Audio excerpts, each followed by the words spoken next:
Hello guys, today is Good Friday din sa ato ang lungsod no, and last week celebrate man sila ing nasod no, and karon din hinapod mag-celebrate. So inyong makitandakan kinang mga lata din ha, and maunay lang pasigawon unya inig kabot sa kagabion. While maglakaw ka din makitaan ko ni mo sa kanindot siya nga place mo nang ganahan jud ko magbalik-balik diri bisan pa og isla ra ni siya, and mao na guys ang atong atuon nga dapit mo na siya ang gitawag nga Pirgos. So layo kay ni among hike ani mga 45 minutes, pero kung nakaisakyan ng 8 minutes rigid na siya.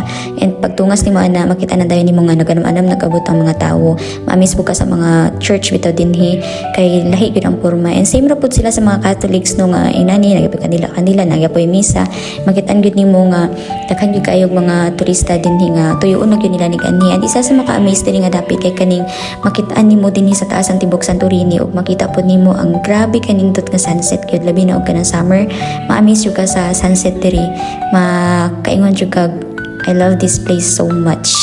And mao ni siya ang ilang ginahimo mga kahoy and naayawak. So dugay namong paabotin na, and sa wakas nakaabot na gyud ang among gipaabot o nagpasiga-siga na sila din na og grabe kayo kadaghan ang ilang gipasiga din na makaingon kag murag kadaog gyud siya.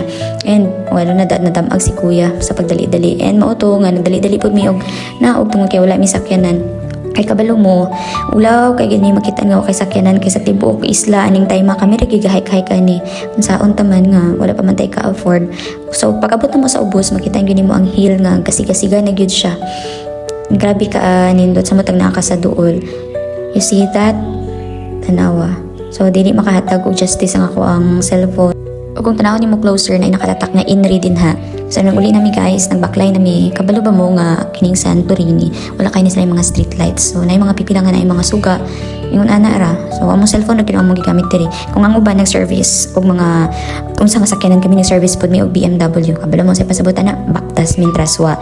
Pag-abot na mo sa balay, binamugon sa ang gabuto-buto, naadi ay gingan lanong fireworks, ikukod paggawas na mo, pahuman na pod siya, and pagkataod-taod, ning gawas ang procession. So mga almost 11 naman na siya nagsugod. So ang ilang ginakanta ay diri mga guys kay kanang gitawag og inkomya. Kanang inkomya pasabot ana Lamentations, kini nga kanta naghisgot na siya sa kasubo sa pagkawala ni Kristo.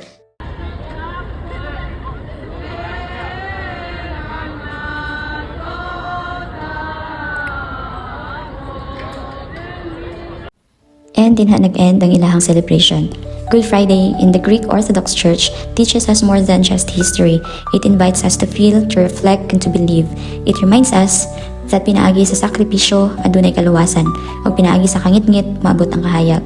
And as the faithful wait in silence, they carry one truth in their hearts, that after the sorrow of Good Friday, the joy of resurrection is coming. So mao kana ang kahulugan sa Good Friday, dili lang kasubo, kundi usa ka saad sa bag-ong kinabuhi. Bye! God bless!